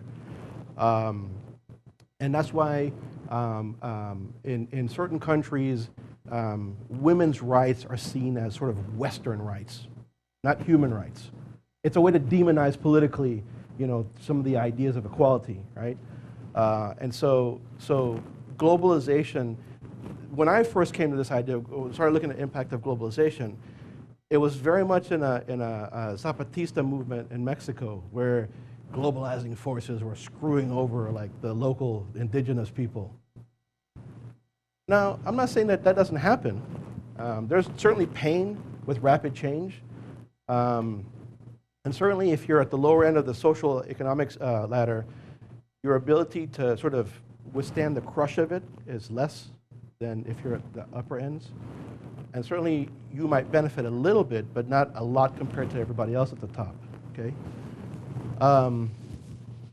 But the alternative to that is to think somehow that people should stay in a museum and be like exhibits, right? Like, why shouldn't I be Native American and drive a pickup truck? Should I be doomed forever to live in a teepee and look at the stars at night? I mean, like, with that thinking, like, you shouldn't have air conditioning if I have air conditioning, because we want to keep you the way you were in your pristine condition. But so there's these arrows, and so the discussion has evolved and become a little bit more nuanced in looking at hybridization, the arrow going the other way, how we're impacted by globalization, because we don't even recognize that as Americans we're impacted negatively by globalization. We see it as the world just basically having McDonald's for us and making things convenient for us, or Starbucks. Oh, thank God there's a Starbucks, right? At least I know what that is. Although I will tell you, it is pretty cool to go to H-E-B and see like they sell fresh sushi. I mean, that that's pretty crazy. Growing up in this country, when I moved here at age 10, it's a completely different world than it is now in terms of the products and foods you can get, the ingredients you can get to cook food. It's pretty cool, but certainly we've lost jobs, we've had to evolve, we've had to change, and we're not even talking yet about this idea that globalization fundamentally is a way well, from a conflict perspective in sociology, we'd say it supports those that are in power. It's a system that continuously facilitates wealth accumulation at the top. And we're certainly seeing that globally in terms of just economic numbers, right? So yeah, that's what I was trying to say there. We assume that the globalization only happens one way, which is top down. But it could be that there is this. One thing I didn't mention to that point. So one of my assumptions, I think I mentioned it, was that I thought, India was going to start killing all these cows to make leather because they have cows, right? Well, to my great disappointment, they weren't. Right? Whoa, I was wrong. Well, yes and no. What I found out was, to just sidestep that issue, they just started sourcing skins from the Middle East. The Middle East, they have no prohibition against eating cows. They love cows. They eat beef. But they got all these skins lying around. What to do with them? Sell them to India. Then they just sourced their cow skins from the Middle East and made their shoes or jackets or whatever. So that was one way that India could still participate in this global process, but do it in their way, right? Now it could be at some point it becomes too expensive to do that, and then they have to confront what to do. But in the meantime, they found a way around it. Now there's consequences to that.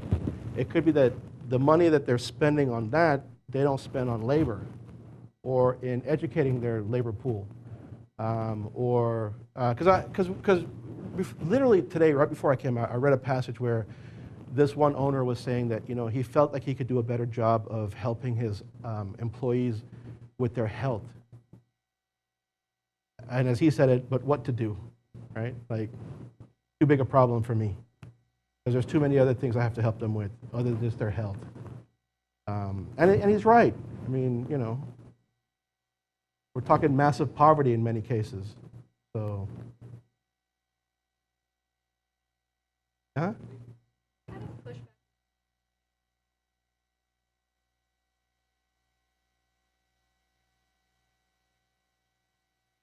You mean like the reservations and stuff? None. I mean, okay, so India has, let's say 1.2 billion people. Roughly 750 million are Hindus. And when we start getting into Hindu versus non-Hindu, Hinduism is a very sort of flexible religion in terms of what you can be to be considered Hindu. But let's say there's 750 million. 250 million are Muslim, right? And then the rest of them are Buddhist or Christian or something else.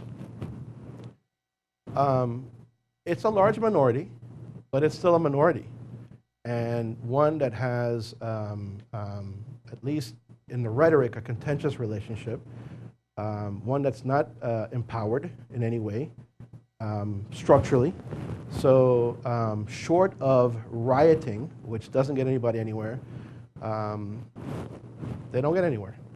I think that's one of the reasons that you find this massive poverty in that group, because they don't have the structural support that lower caste Hindus have to get into government, to even be bribed. If you want to say the government's corrupt, at least they're getting into government to get bribed if you're Hindu and poor, right, or lower caste. Muslims don't even get that. You know, and then because of their numbers, you can't agitate too much, because your neighbors, they might like you, but it takes that for everybody to kind of get on each other. And so I think that's why the leather industry is also another fascinating place, because Hindus have started coming into the industry because there's money to be made.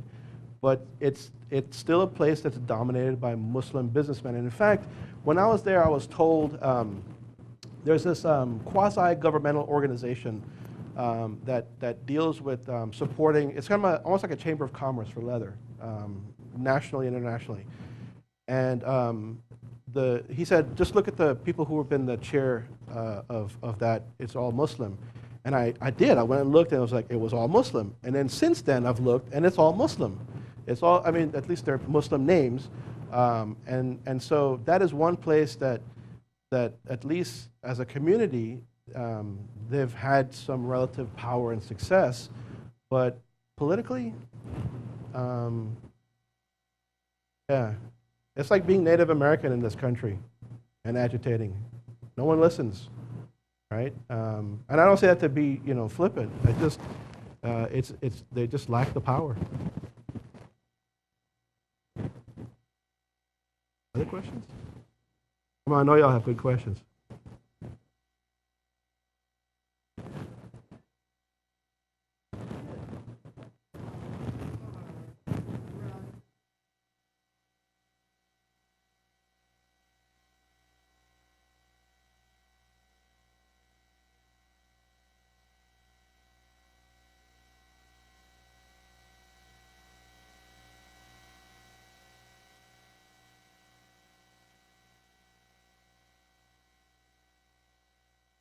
Tanneries.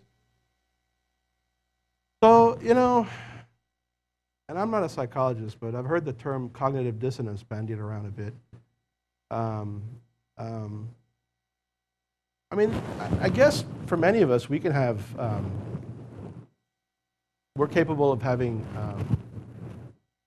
ambivalent feelings about things, right? So there may be things we find personally distasteful, but because it's part of our job, we'll do it. And that kind of helps us rationalize, well, I'm not really in favor of this, but it's my job to do it, and I want to be professional, so I'm going to do my job. I mean, I think first, there's a functional place for it, just historically. And so, I mean, you know, now we're just having speculation. So it could be the kind of thing where people, out of sight, out of mind. Because that's the other thing. The tanneries had a period of time in the 80s where they were almost all virtually shut down for polluting the local areas because of these chemicals. And they had to create water effluent treatment plants and not pollute rivers and not, you know, dump their wastewater just on the land somewhere. And so, and that was actually from outside forces coming in and saying, hey, what are you guys doing? And that's actually been a good thing for India, because unlike China, whose growth has been sort of unregulated, and they're driving that country into the ground just from a pollution standpoint, India has had these regulations to deal with, and they've had to accommodate. But I think still the industry is so sort of centered on a certain segment of the population that as long as it stays there, right, people don't care. And I'll give you a story that might kind of touch on that. So one of my strategic respondents, a middleman, he was telling me how of all his friends he grew up with, some of them are doctors and lawyers, they come to him for money because he's in the shoe industry and he makes good money. And he goes, they still call him the cobbler, like kind of just, you know, like a shorty kind of, you know, like to make fun of him. He's the cobbler, and they're coming to him for money, right? It still has that kind of stigma. And he's actually Bengali from Calcutta, which I was in the south of India, And that has a different historical, their leather industry has a different historical past. But I think there's a real compartmentalizing where it's like, look, poor people are doing it that are supposed to do it. The cow slaughter part, that's the part that's still kind of, it's not against the law, but it happens, right? And that's why I told you about the cow cutting I went to. It was in the middle of the night. And I asked them, so why 2 o'clock in the morning? And they said, well, you know, it's just so that we have fewer people walking by who might get upset. And I gotta tell you, like, if I ever, like, if I could have found alcohol that morning, I would have afterwards, because that was crazy to sit and watch this happen. And it was quiet and kind of creepy and, you know, dark. And the guy who did the actual slaughter, I'm pretty sure he was drinking. And I was talking to a professor afterwards when I got back that morning. He was saying that makes sense because it's probably personally distasteful to him. But you know, much like he told me a story of a policeman who had to observe autopsies as part of his function as a policeman, and he was a teetotaler, but would get drunk before he had to observe these autopsies. And so I thought, you know, of this guy the same way. He probably had to get drunk to do what he had to do. No.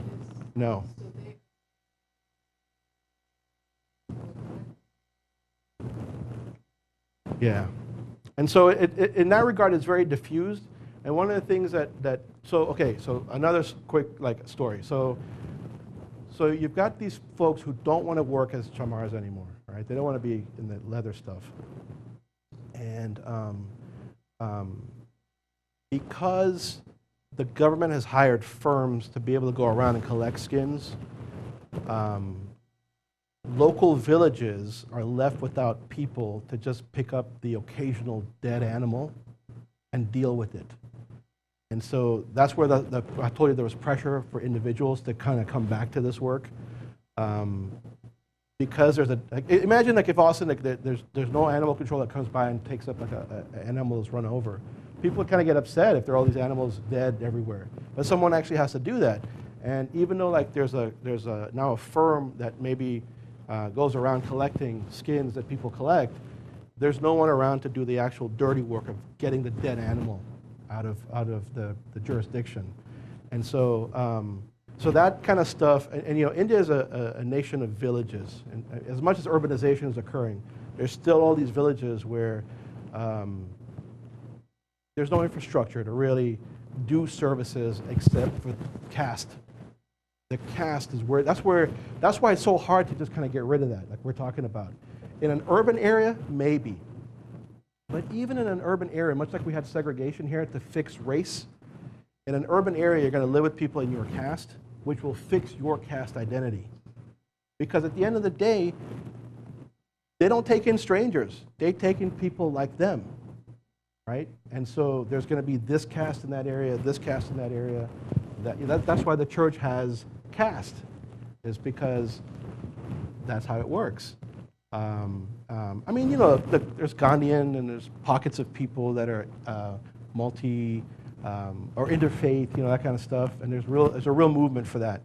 But it's still 1.2 billion people, and the vast majority are like, no, like I want people like me around me. I probably can't give you a better answer because I think the short answer is that it's individualistic. But also, I think that's probably what we're trying to figure out is how is that possible?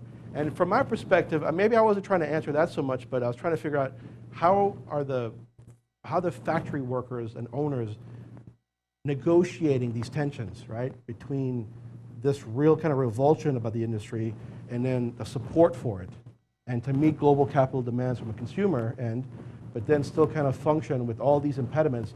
And we're not even talking about things like not having good roads or constant energy needs to just function, because all that stuff comes into play too, in terms of having access to all those chemicals that I talked about, or power cuts happen every day in India. And the owners, when I ask them the question, I go, do you have problems with power? They go, no, I don't have a problem with power. And so that's interesting because where I live, the power goes 2 hours every day. And they go, oh, yeah, that happens, but everybody has a generator, so we just deal with that.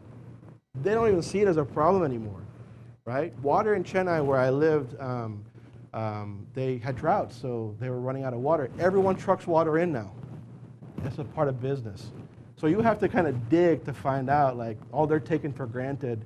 Oh, yeah, we just deal with that. This is life, right? And so I don't know if that's part of it, that people just kind of let it exist, and we're just going to cope with it as long as it's there.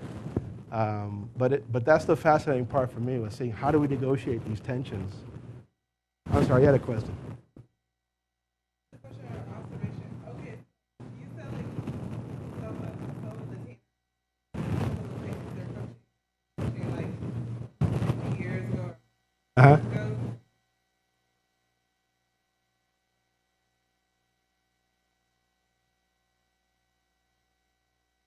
Georgia.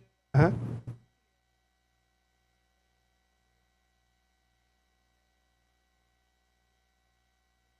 Mm-hmm. Yeah, sharecroppers, and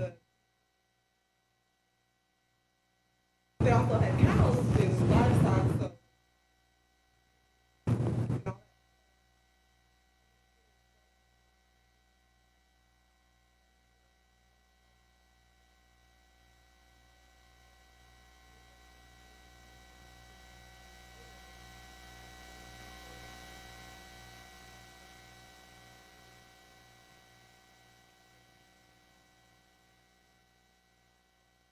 Uh-huh. so he went back. Like, you know, it's Everybody's like, whatever, it's too hard. yeah, Yeah. it's dead.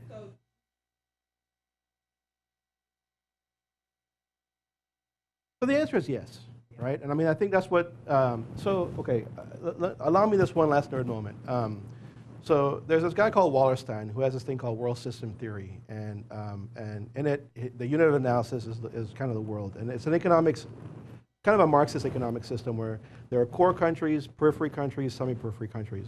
The core countries are like the US and Europe, and they take stuff from the periphery countries like Brazil at the time and Africa, raw materials. They take raw materials and then they like make like great stuff and sell it back at exorbitant prices to these poor countries, right? So for him, the world operated in terms of these countries and economic zones. India at one point was probably a periphery country on the outside. They just had raw materials, cotton, gems, leather, okay? I think part of where I would put India now is that they're semi-periphery in that they have both. They're operating in both worlds in many ways. I mean, I think that from a sociological perspective, that's what's so fascinating about India, is that you can go to India and see like a BMW at a traffic light and see a camel across the street at the same traffic light. Right? I mean, not to to orientalize it and essentialize it as just, you know, but. on the back way to eat on horseback riding. You're like, oh. Although that's for leisure. In India, that's not for leisure, okay. right? That's legit. Like somebody's using that camel to do something, Oh, okay. right? So in India, you definitely have like the sort of old school, it's tried and true method, okay? And then you have this sort of, this nod to we want to be more modern. More modern. And I put that in quotes because, you know, what is modern? I mean, we're modern and traditional. I always tell the story about how the daughter had her mom over for Thanksgiving and was putting the turkey into the oven, and she cut the wings off and put it in. The mom's like, why'd you do that? She goes, because that's the way you did it, right? That's tradition. She goes, yeah, I did it that way because my oven was small. The turkey wouldn't fit, okay? So we're traditional and modern at the same time. But what we see India as a sort of like foreign, crazy place, but it's 1.2 billion people. So there's both. I mean, you know, certainly, like I know this sounds silly, right? But it kind of illustrates. There used to be a time where if a movie got released here, it would be months before it got released in India. Or a car got released here by Ford or Chevy, months. That stuff happens immediately now. right? In fact, there are movies that they show in Austin, Indian movies, that are being released at the same time in India, right? For people here to see it. So that's the kind of like instantaneous modern we can have. But again, you know, we do have, my parents live in Corpus and I take the back roads. There are farm to market roads that tractors still drive on because that's what farmers use, right? The difference there is it could be a cow or a camel or an elephant, like literally an elephant. Those worlds are side by side. And there are going to be problems with those worlds. And it's not a matter of someone saying who's right or who's wrong. It's a matter of figuring out how to have those worlds coexist. And I think, you know, with this industry, it's an ever-evolving process. And because the tradition is so stark, it makes it fascinating to investigate, right? Because you're like, whoa, like you can really see how things are changing. Here it's invisible to us. We just deal with it, which is what they do. They just deal with it. But definitely they have modern, you know, attempts. And certainly one of the things I did, this is the last thing I'll say about that, is that I looked at industry journals. And in sociology, we have this term of presentation of self, where you talk about how you present yourself to others, the way you want them to see you, right? So if you go on a business interview, you have a jacket and nice clothes or whatever. Well, the industry journals are something I talked about in how they present themselves to like a global audience, and it's very modern. They have models like wearing leather clothes, women, very sexy, which is something you don't see like every day, like on the streets, you know, women dressed like that. They have you know, pictures of factories that are very clean and, you know, everyone's like in a uniform. And I was like, oh, I didn't see that. You know, I mean, I'm not saying those places don't exist, but it's not the norm. But it's this sort of like, you know, Facebook attempt to say, this is what we can be and aspire to. I mean, at the end of the day, they get the job done. And that's really what you want. But for some people, that presentation is very important. Yeah. Huh?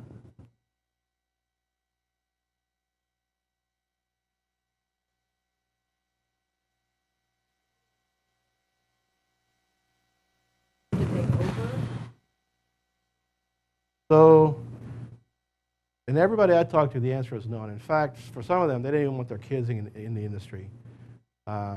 Just because, and this is the reality of the world, right? IT, I mean, this is a workforce issue we have here. IT makes so much money that they're like, oh, go study computers. You can make way more money. And actually, because they make a good living, they can afford to send their children to school and to study, you know, in other areas that aren't so dirty and polluting.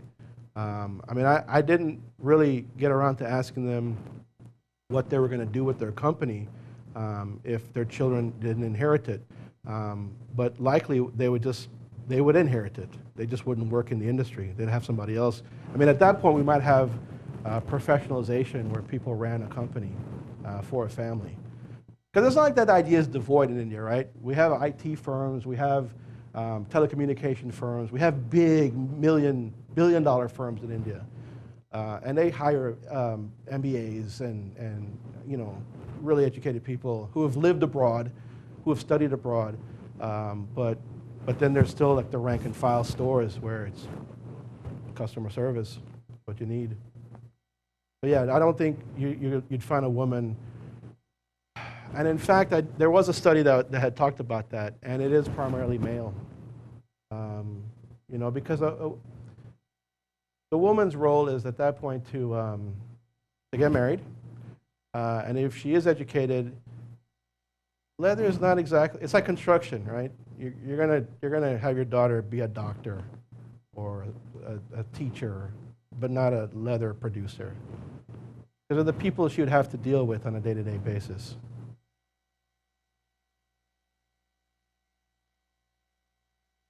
Anything else? Huh? Uh-huh.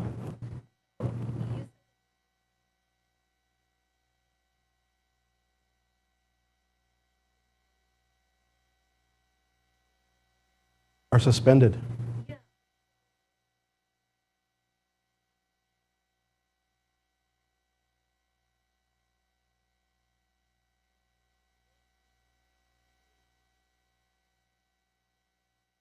So, so everything's relative, right? So the worker that Ford's going to hire is going to come from a higher echelon of society in India first, right? Because you know you're operating machinery, so you have to have. And I don't want to get like, but you know this is all cognitive stuff where if you don't eat well, you can't learn, you can't, you know, that kind of stuff, right? So that's one thing that is when we talk about stratification in sociology. Gosh, the layers of stratification are just mind-numbing. And so the people who are going to work for Ford in an assembly plant have to have had a certain kind of education and nutrition growing up so that they are reliable, they're good workers, they're trainable, you know, they can adapt to new technologies, et cetera. Those folks are still not going to make anywhere where our auto workers make, right? It's like a Mexican engineer versus a US engineer. Not going to make as much money. The zone is important because if Ford decides to close up shop tomorrow, they don't have to worry about like severance pay or anything like that. Because they literally, like I told you in India, they can't file bankruptcy and they have to keep paying those workers. No matter how little money they're making, that's part of the law. And literally factory owners have abandoned plants just like, I'm done, I can't do this anymore. I don't have any money. They will just walk away. That's how you deal with it. And Ford doesn't want to have to do that.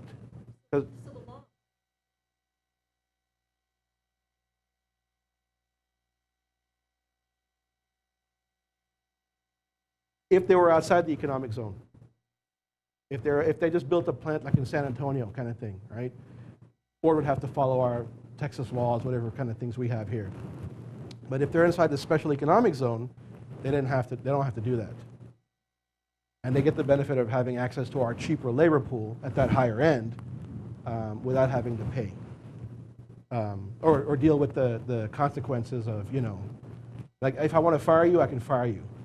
Like imagine like Wisconsin, you know, as a union state, right? You can't just fire people. But Texas deciding we want to have a plant in Wisconsin, but in here we want to have the right, you know, to hire kind of thing. Like we want to pretend this little area is Texas, so we can fire you at any moment for any good reason, bad reason, or no reason. That's what those zones are. And you know they're making a lot of cars. I looked quickly at the highest earning industries, and I think auto industry was fourth in India, which they really weren't on the map, you know, 20 years ago. But now they're making cars. Pretty much, yeah. So think about this, right? Like Indian laws have been historically protective of workers. Okay. No, it's not even that. They have like pretend like there's an invisible like force field. You can't see it. Inside that force field, India doesn't exist. People can come in from India, but inside that force field, like you're on Mars now. Indian laws don't exist there. That's what that is. And India gets the benefit of like, you know, people getting hired, and they might get some kind of like monies from Ford or, you know, that kind of stuff. Maybe they get access to, Ford gets access to India to sell cars at a cheaper rate or something. Yeah. But ultimately, it benefits business, right? This is a way. This is a different project, but this circumvents, like, the Indian legal system, to privilege business.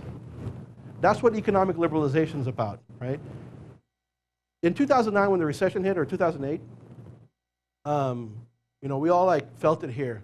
And India didn't get affected as much. And I remember I was at UT, and an Indian professor was there I was talking to, and he said, you know, people criticize India for being overly regulated.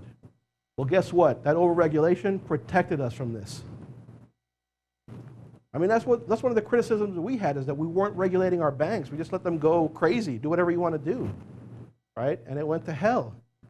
But there, they have this tight control. Now, the flip side to the tight control is that business doesn't thrive. They can't expand and contract like they want because they don't take into account the worker. It's their bottom line, right? So these special economic zones allows Ford to come in and not have to worry about that. we want to not hire 50 people next month. We don't have to hire 50 people next month. And you know, like maybe Ford will give them like, you know, some severance or whatever, because, you know, it's a pittance. But they don't face any legal ramifications about someone striking or, you know, picketing or whatever. The only consequence Ford has is if it becomes so intolerable that people complain to the government of India that this relationship is no longer functional for us, and now the government has to do something. Just like here, right? And then nothing happens. Shouldn't say that, but you know. Huh? I know IT was up there, and banking and steel, I think. Those are always, I mean, you know. Look, I mean, there's really, really rich people in India. Just really, really rich. And to be middle class in India, like, gosh, I'd love to be middle class in India. But with 1.2 billion people, there's some real abject poverty. And I think in many ways what we found with global economic practices, we've seen this in Latin America, and we're seeing it here in India, is that it can exacerbate some of those problems where poor people get even poorer, and the social safety nets that were supposed to be in place to help them are no longer there. So there's certainly a downside to this, but I've tried not to approach it from that perspective, because to do that is to sort of like advocate for a sort of status quo that might still not be very beneficial to people, because you want to keep things as pristine as it once was. And that's a real hard thing, you know, is to try to respect like people's culture and still advocate for change. So, but these processes don't take that into account.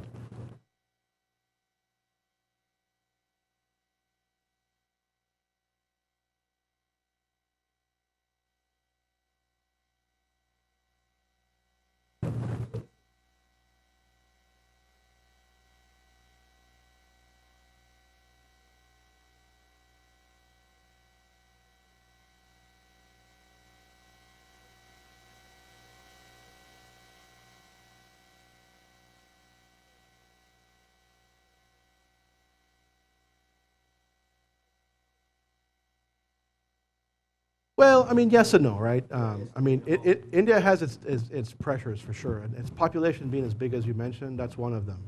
I mean, while they're, and that's the thing that we could talk forever on this, and I know we want to end, right? So I'll say this and then we'll end. But India has real problems with the population density that it has, and in that things like a massive epidemic could occur. I mean, with the trucking routes, one of the things that people have been concerned for years has been the spread of HIV, because as truckers go through their routes and they sleep with prostitutes and have unprotected sex, it's not outside the realm of consciousness that a massive AIDS epidemic could occur with that sort of, you know, free moving society. Conversely, though, right, when we start thinking about things like roads and stuff like that to facilitate business, that's a particular way of looking at culture. And if you look, if you're Gandhi, you don't care about that stuff, because everything should be local and be about people. So we're looking at a fundamental view, and that's why, you know, when I talk about how people were thinking, to me that was what was fascinating, is how people's thinking were changing with globalization, not things like infrastructure, although that's how we can measure it. That's, to me, what was fascinating with this study, talking to people and hearing how they wrestle with some of these issues. Because ultimately they're going to pick a side and go individually on that direction. And then if enough people do that, then we're going to start seeing patterns structurally. All right, so look, I took y'all to 7:15. I thought y'all had fantastic questions. Again, William, thank you for the opportunity. And everybody was fantastic, so thank you. Great questions.